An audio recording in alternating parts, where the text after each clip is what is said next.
Fever basically एक देखो, एक चीज होती है फीवर और एक होता है बॉडी टेम्परेचर, एक होता है सन स्ट्रोक, लू लगना, है ना। सन स्ट्रोक कहते हैं लू लगने को, फीवर कहते हैं जब टेम्परेचर बढ़ जाए। और बॉडी का एक नॉर्मल टेम्परेचर होता है, बॉडी का जो नॉर्मल टेम्परेचर होता है उसको क्या कहते हैं, कौन बताएगा। बॉडी के यूनानी में बॉडी का नॉर्मल टेम्परेचर हरारत गरीबिया कहलाएगा। बढ़ जाएगा तो क्या होगा, हरारत गरीबा कहलाएगा, है ना। बढ़ जाएगा तो हरारत गरीबा कहलाएगा। अब बॉडी का नॉर्मल टेम्परेचर जो है, यहाँ से हम लोग पढ़ लें कि बॉडी का नॉर्मल टेम्परेचर जिसको हम 37 डिग्री सी कहते हैं और 98.6 डिग्री फ़ारेनहाइट कहते हैं, या 98 से 97.5 से लेकर के 98.6 डिग्री तक का नॉर्मल टेम्परेचर होता है। ना किसी भी इंसान का, एक बात ध्यान में रखिएगा, 98.6 डिग्री फ़ारेनहाइट जो टेम्परेचर लिखा हुआ है, ये टेम्परेचर लिखा हुआ है average temperature of the all people, है ना। किसी एक आदमी का टेम्परेचर नहीं है, सबसे पहले तो ये क्लियर होना चाहिए। किसी 98 पर वॉन नाम का एक साइंटिस्ट था, है ना। वन साइंटिस्ट था जिसने ये रिसर्च किया कई कई लाख लोगों पे कि अगर सबका टेम्परेचर लिया जाए तो उनका एवरेज टेम्परेचर क्या आता है। उनका एवरेज टेम्परेचर आया 98.6। कहा गया कि बॉडी का नॉर्मल एवरेज टेम्परेचर जो है 98.6 डिग्री फ़ारेनहाइट है। इसका कतई मतलब नहीं है कि हर आदमी का टेम्परेचर 98.6 डिग्री फ़ारेनहाइट है ना। सबसे बेसिक बात तो ये समझिए, 98.6 degree Fahrenheit average temperature of human beings है। अगर हम नॉर्मल टेम्परेचर की बात करेंगे तो नॉर्मल टेम्परेचर की एक रेंज है। नॉर्मल टेम्परेचर क्या रेंज है, अगर 97.5 से लेकर के किसी का टेम्परेचर 99 डिग्री फ़ारेनहाइट तक है तो ऑलमोस्ट वो नॉर्मल ही कहा जाता है ना। नॉर्मली कहलाता है, ऐसा नहीं है कि उसको हम फीवर या हाइपोथर्मिया का केस माने। नॉर्मल टेम्परेचर में होगा, किसी का कम होगा किसी का ज्यादा। अब ये टेम्परेचर को मेंटेन करने का काम, बॉडी टेम्परेचर को मेंटेन करने का काम किसके जिम्मेदारी है। बॉडी टेम्परेचर के रेगुलेशन, जिसको हम कहते हैं regulation of body temperature. Regulation of body temperature का काम है हाइपोथैलेमस का काम, बॉडी टेम्परेचर को मेंटेन रखना। बॉडी टेम्परेचर अगर ज्यादा हीट प्रोडक्शन हो रहा है तो उसको लॉस करना, और अगर लॉस हो रहा है तो उसको कंजर्व करना, ये काम है हाइपोथैलेमस का, है ना। ये काम है ब्रेन के हाइपोथैलेमस का, ये काम है। अब सबसे इम्पोर्टेंट बात, जो कुछ भी टेम्परेचर बॉडी में बन रहा है ना, जो भी हीट प्रोड्यूस हो रहा है, वो बेसिकली सबसे ज्यादा हीट प्रोड्यूस करने वाला ऑर्गन, है ना। सबसे ज्यादा हीट प्रोड्यूस करने वाला ऑर्गन कौन है बॉडी में, कौन बताएगा। हार्ट। ये हार्ट आंसर गलत हो गया, हार्ट से उसकी प्रोड्यूस नहीं होती, जबकि लीवर से होती है। इन नॉर्मल कंडीशन में internal organ produce more heat, है ना। अगर आप एक्सरसाइज नहीं कर रहे हैं, अगर आप एक्सरसाइज कर रहे हैं, बैठे हुए हैं, है ना, कोई काम नहीं कर रहे हैं, तो उस कंडीशन में सबसे ज्यादा हीट प्रोड्यूस करने वाला लीवर है, आपका लंग्स है, आपका ब्रेन है। जहाँ फंक्शन हो रहा है तेजी से, वहाँ जाहिर सी बात है जहाँ ज़्यादा फंक्शन होगा वहाँ हीट ज़्यादा होगी। इन एक्सरसाइज कंडीशन सबसे ज़्यादा हीट क्या कौन प्रोड्यूस करेगा, मसल करेगा, है ना। क्योंकि मसल में उस वक्त फंक्शन सबसे ज़्यादा हो रहा होगा तो मसल की हीट ज़्यादा होगी। कहने का मतलब ये है कि हीट प्रोडक्शन जो है बेसिकली इंटरनल ऑर्गन्स के काम है जहाँ से हीट सबसे ज़्यादा प्रोड्यूस होगी। इस वजह से मेटाबॉलिक एक्टिविटी की वजह से, सबसे पहले मेटाबॉलिक एक्टिविटी की वजह से हीट प्रोड्यूस होती है। अब सवाल ये उठता है कि मेटाबॉलिक एक्टिविटी की वजह से हीट क्यों produce, high metabolic rate high heat का प्रोडक्शन, है ना। हाई एटीपी हाई हीट का, high ATP extra feature high heat का प्रोडक्शन। हाई मेटाबॉलिक रेट ज़्यादा हीट क्यों प्रोड्यूस करती है। अगर किसी इंसान का मेटाबॉलिक रेट ज़्यादा है तो उसमें हीट का प्रोडक्शन ज़्यादा होगा, उसी को हम कहते हैं BMR।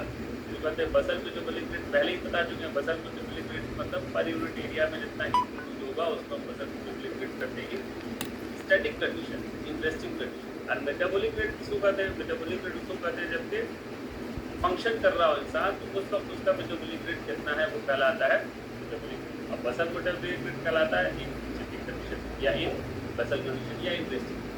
अब सवाल ये आता है कि ये हीट का प्रोडक्शन, इस हीट का प्रोडक्शन क्यों हुआ, बॉडी पे हीट का प्रोडक्शन क्यों होगा? तो हमें ये मालूम होना चाहिए कि जहाँ भी एनर्जी का एक्सपेंडिचर होगा, एनीवेयर, जहाँ भी एनर्जी का एक्सपेंडिचर होगा, जहाँ पे एनर्जी खर्च होगी, वहाँ पे हीट का प्रोडक्शन, जहाँ भी एनर्जी यूज हो रही है वहाँ पे हीट का प्रोडक्शन होता है। बिकॉज किस कंसेप्ट के थ्रू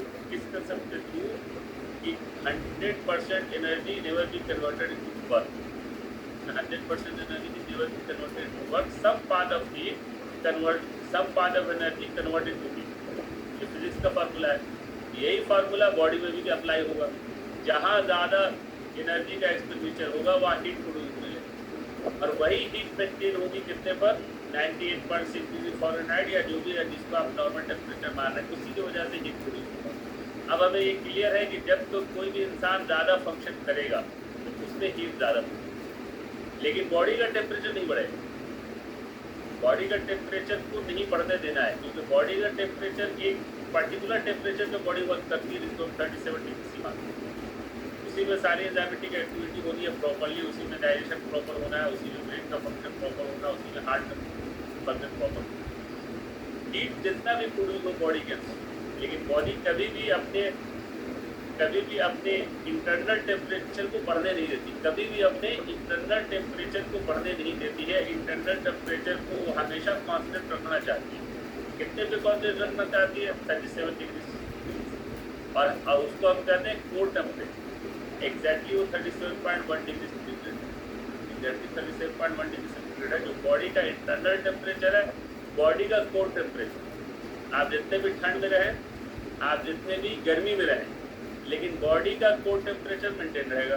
बॉडी का कोर टेम्परेचर नहीं रहेगा कितना, 37.2, और उसी में सबसे ज़्यादा टेम्परेचर रहेगा ब्लड का, जिसकी वजह से हीट जो है बाहर की तरफ जा सके। तो 37.1 डिग्री या 37 डिग्री ऊपर है, कोर टेम्परेचर है। कोर टेम्परेचर मतलब इंटरनल टेम्परेचर। स्किन का टेम्परेचर कुछ भी हो, स्किन का टेम्परेचर 20 डिग्री भी हो सकता है, 10 डिग्री भी हो सकता है, 5 डिग्री भी हो सकता है, उससे भी मतलब जैसा इन्वायरमेंट में रहेगा उसी हिसाब से स्किन का टेम्परेचर होगा। अगर अपने स्किन पे बर्फ रख ले तो टेम्परेचर स्किन का 30 से गिर जाएगा, है ना। बॉडी का टेम्परेचर 30 से गिर जाएगा। और हाँ, अब यहाँ पे एक सवाल आता है इसमें, तो बॉडी जो अपनी जितना भी हीट का प्रोडक्शन हो रहा है वो हीट को किस किस तरह से लॉस करती है ना। बॉडी को हीट लॉस का फिजिक्स है। क्या फिजिक्स है? हीट लॉस तीन तरह से हो सकता है। एक हो सकता है रेडिएशन के थ्रू, एक हो सकता है एवोपोरेशन के थ्रू, एक हो सकता है बेसिकली 4 तरह से, कंडक्शन के थ्रू, और एक हो सकता है कन्वेक्शन के थ्रू। 4 तरीके हैं हीट को ट्रांसफर होने के। बेसिकली हीट ट्रांसफर के 4 फार्मूले हैं, रेडिएशन, कंडक्शन, इवोपोरेशन और कन्वेक्शन, 4 है। सबसे ज़्यादा हीट किस प्रोसेस से लॉस होती है कौन बताए? मान लो आ ही गया, maximum heat loss by the body, maximum heat loss by the body, radiation, evaporation, convection and conduction. क्या आंसर होगा? कोई भी बता सकता है? चारों में से अगर आ गया maximum heat loss by the body, radiation, conduction, evaporation, convection, चारों हीट ट्रांसफर के फार्मूले हैं, तो क्या आंसर होना चाहिए? कोई भी बताओ, गलत सही जो भी। कौन बताएगा? Anyone, any guess?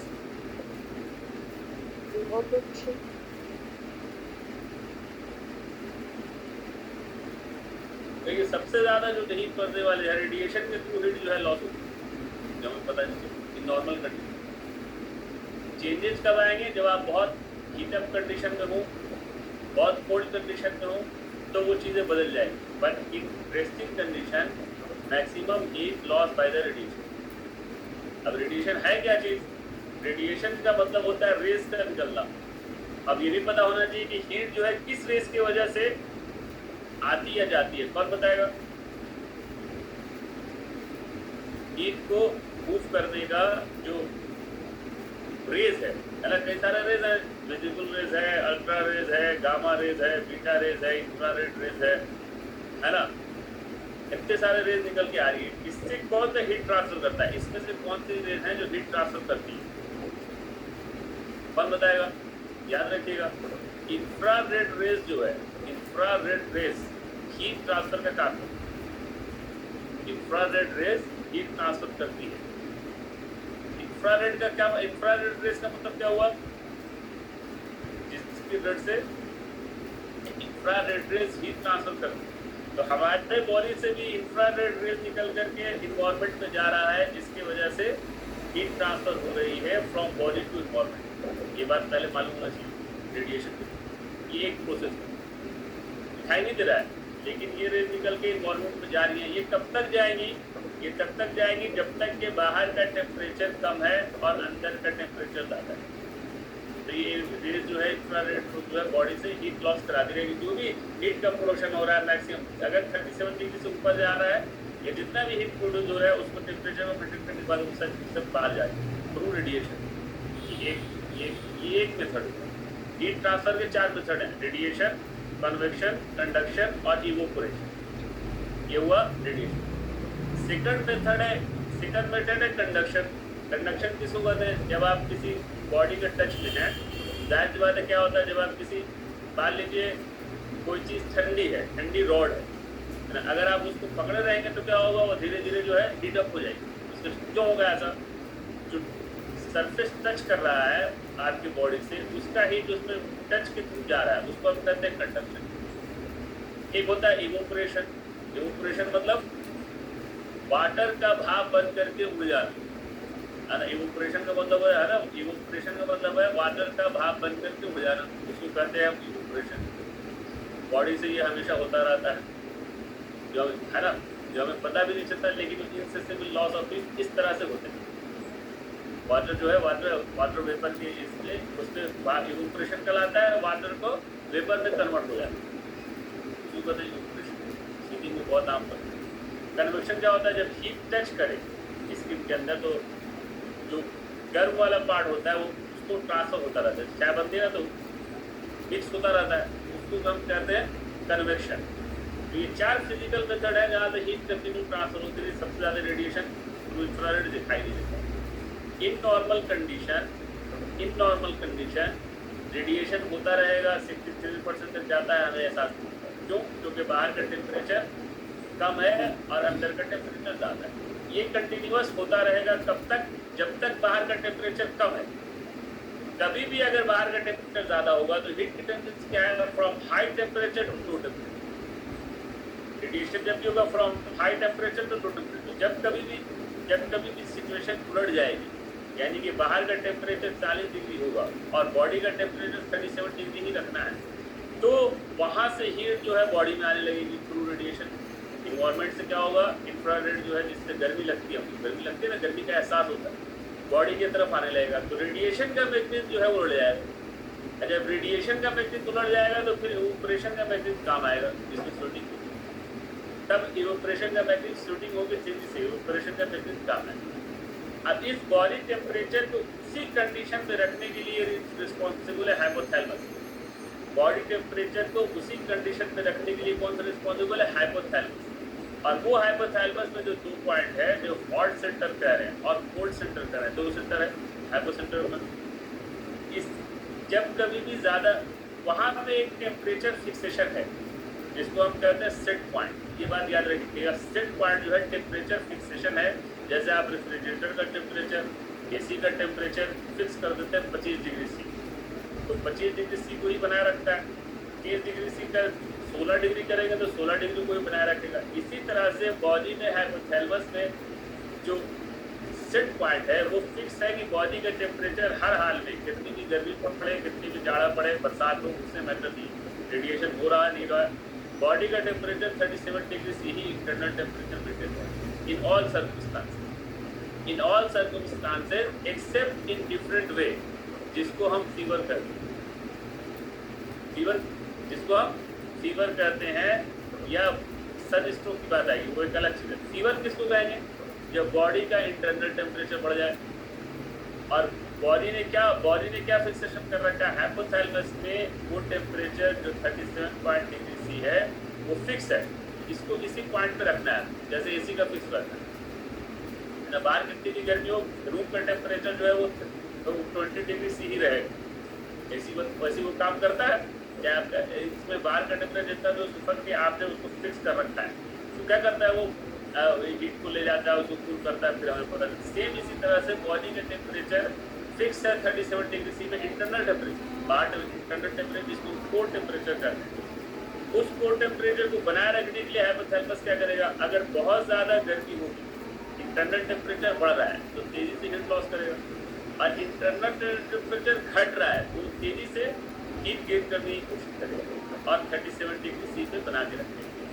लेकिन फीवर क्या है, फीवर है व्हेन इंटरनल टेम्परेचर इंक्रीज। जो हम नापते हैं बेसिकली वो इंटरनल टेम्परेचर नापने की कोशिश कर रहे हैं, चाहे वो हम एक्सियल पॉइंट में देखें, चाहे हम रेक्टल पॉइंट में देखें, चाहे ओरल पॉइंट में देखें। मैक्सिमम टेम्परेचर कहाँ पे आता है, एक्सियल में, रेक्टल में या ओरल में? रेक्टल रेक्टल में आएगा, क्योंकि वो बिल्कुल इंटरनल इन्वायरमेंट से टच में है ना। ओरल में ले रहे तो वहाँ सलाइवा भी है, एक्सियल में ले रहे तो वहाँ स्किन भी है, पसीना आया हुआ है, इसलिए वहाँ का टेम्परेचर करेक्ट आता है ना। अब ये जो फीवर है जिसको हम होम्योपैथ कर रहे हैं, फीवर जिसको हम कर रहे हैं, फीवर क्या है, basically increase internal temperature above the set point. Above the set point मतलब है जब 37 डिग्री सी से ज़्यादा का टेम्परेचर, मान लीजिए 38 डिग्री सेंटीग्रेड हो गया, 38 डिग्री सेंटीग्रेड हो गया, किसी को 101 फीवर आ गया। इस 101 फीवर का जो मीनिंग है, वो 101 फीवर का मीनिंग क्या है कि हाइपोथैलेमस में जो पहले फिक्सिंग थी 37 डिग्री सी की, अब वो फिक्सिंग बदल गई। अब क्या है, उसका टेम्परेचर किसी ने, जैसे एसी का हम चेंज कर सकते हैं, चेंज करेंगे तो क्या होगा, टेम्परेचर चेंज होगा। सेम इसी तरह से हाइपोथैलेमस में जो पहले सेट पॉइंट 37 डिग्री सी था, अब वो सेट पॉइंट 38 डिग्री सी हो गया है।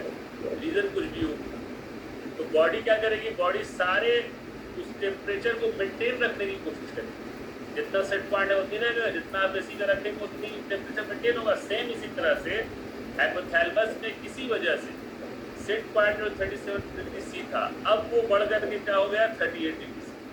अब जब 38 डिग्री सी हो गया तो यही आपका क्या है, फीवर है। अब इस टेम्परेचर को मेंटेन रखने के लिए बॉडी काम करना शुरू कर देगी। इस टेम्परेचर को मेंटेन करने के लिए बॉडी काम करना शुरू कर देगी। कैसे करेगी, अब ये होगा किस वजह से, Y set point increase, Y set point increase in the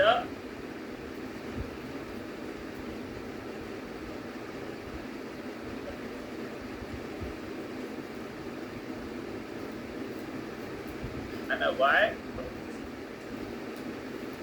क्या बात कर रहे हैं हम लोग, क्यों ऐसा होगा, है ना, क्यों ऐसा होगा कि सेट पॉइंट इंक्रीज कर जाएगा। ये सबसे इंपॉर्टेंट बात है, सेट पॉइंट इंक्रीज करने की वजह क्या होती है। सेट पॉइंट इंक्रीज करने की वजह होती है वो केमिकल जो बॉडी में बन रहे हैं, ठीक है, बॉडी में जिनका प्रोडक्शन हो रहा है। बॉडी में किस चीज़ का प्रोडक्शन हो रहा है, वेन एवर बैक्टीरिया और virus infect the body, when ever, जब कभी भी बैक्टीरिया या वायरस बॉडी में आता है, उस बैक्टीरिया के अगेंस्ट हमारा इम्यून सिस्टम काम करता है। उस बैक्टीरिया के, उस वायरस के अगेंस्ट हमारा इम्यून सिस्टम काम करता है। जब हमारा इम्यून सिस्टम काम करता है तो उसमें बहुत सारे केमिकल्स बनते हैं। उन केमिकल्स को हम कहते हैं साइटोकाइंस। अभी बहुत जिक्र आ रहा था कोरोना में, कई तरह के साइटोकाइंस होते हैं। जो टेम्परेचर को बढ़ाने वाला जो साइटोकाइंस है, जो सेट पॉइंट को चेंज करने वाला साइटोकाइंस है, उसका नाम है इंटरल्यूकिन। इंटरल्यूकिन 1, इंटरल्यूकिन 2, इंटरल्यूकिन, कई सारे, ल्यूकोट्रीन है ना, ल्यूकोट्रीन अलग चीज़ है। अब ल्यूकोट्रीन भी एक साइटोकाइन है और इंटरल्यूकिन भी एक साइटोकाइन। इंटरल्यूकिन जो है बेसिकली इंटरल्यूकिन फर्स्ट क्या करता है, इंटरल्यूकिन फर्स्ट बेसिकली इन्वॉल्व होता है टेम्परेचर को, सेट पॉइंट को बढ़ाने के लिए। टेम्परेचर को नहीं, टेम्परेचर का बढ़ना और सेट पॉइंट का चेंज होना, दोनों में बहुत फर्क हो जाएगा। सेट पॉइंट को, हाइपोथैलेमस के सेट पॉइंट को क्या करना, अल्टर करने के लिए रिस्पॉन्सिबल होता है इंटरल्यूकिन फर्स्ट। और ये भी इंटरल्यूकिन का मीडिएटर क्या है, इस इंटरल्यूकिन फर्स्ट का मीडिएटर है जो बनाया गया वो है प्रोस्टाग्लैंडिन। कौन सा केमिकल है, प्रोस्टाग्लैंडिन। इस इंटरल्यूकिन के प्रोस्टाग्लैंडिन को फॉर्म करेगा और ये प्रोस्टाग्लैंडिन क्या करेगा, इस इंटरल्यूकिन की वजह से, प्रोस्टाग्लैंडिन की वजह से क्या होगा, टेम्परेचर जो है बॉडी का सेट पॉइंट चेंज हो जाएगा। सेट पॉइंट चला जाएगा 38। अब जब ये, तो इससे क्या पता चल रहा है, इससे ये पता चल रहा है कि बैक्टीरियल एकदम जवानी दिखावेगा तो और बहुत वायरस जो इम्यून सिस्टम काम कर रहा है उसमें मोस्ट ऑफ द अभी टेस्ट भी हो रहा था, है ना, अभी टेस्ट भी करा रहे थे कि साइटोकाइन्स कितने हैं, ल्यूकोट्रिन कितना है, प्लेटलेट कितना है। जब तक इंटरल्यूकिन बनता रहेगा तब तक जो है सेट पॉइंट कितना रहेगा, ऊपर की तरफ रहेगा 38 डिग्री सी। तो पूरी बॉडी सेट पॉइंट के ऊपर की तरफ जाएगी, यानी कि पहले उसका 37 डिग्री सी था, अब उसका सेट पॉइंट हो गया 38 डिग्री सी। तो जब 37 डिग्री सी था, अब 38 डिग्री सी तक ले जाना है इसको, बॉडी के टेम्परेचर को। इंटरनेट में जिसको फीवर करें, फीवर का मतलब यही है सेट पॉइंट चेंज हो जाए, पहले 37 था अब 38। तो 38 में अब क्या होगा, जब आपका सेट पॉइंट चेंज हो, जब आपका सेट हो गया, जैसे आपको देखिए हमें आप एहसास होगा, आपस में लोग बात भी करते हैं, अगर आपको किसी इससे आए हैं, है ना, मान लीजिए आपको ठंड लग रही है, हल्का ठंड लगने शुरू, तो आदमी पहले से इंडिकेट कर लेता है कि इसको फीवर आने वाला है ना। आप